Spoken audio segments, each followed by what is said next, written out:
Wow, 20,000 subscribers, who could believe it? We are genuinely gobsmacked. So on behalf of the Teacher Trainers team and all of the members here at Inspire Training and Development, thank you to all you awesome viewers, from students to teachers, for being a part of this amazing community. Honestly, every like, comment and share that you've given us has helped us grow, and we couldn't have done it without you.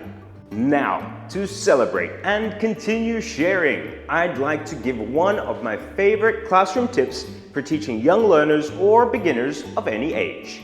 It's a body language tip. So, alongside clear spoken instructions, use big, slightly exaggerated gestures and facial expression. This makes the language more memorable and easier to understand. Students will imitate you, and as they do, it helps them express their ideas a lot better. As their English improves, you can gradually reduce the size of your gestures so it becomes more natural to real-life communication. It's a powerful way to bridge language and meaning. This is a celebratory video, so I'm not doing this alone. The rest of our team would also like to share their thanks with an inspirational teaching tip. Let's do it.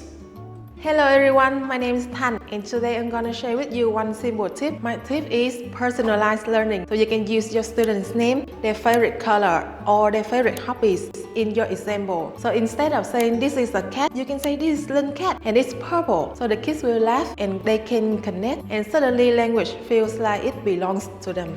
Hello, my name is Nhi, and my tip for you guys today is that something I notice teachers often do without even realizing is that they call on the same confident students again and again. The problem is the quieter ones which are switch off. So here's one simple way to fix it, is that you can write the students' names on cards or number them and then roll the dice.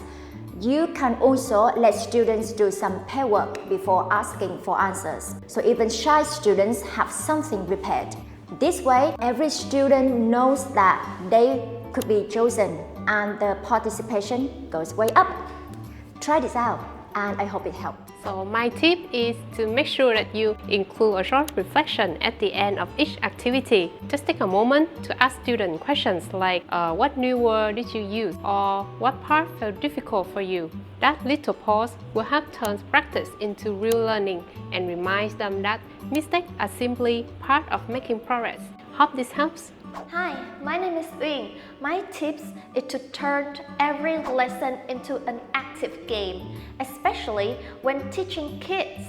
For example, use charades for actions verbs like jump, swim, or dance.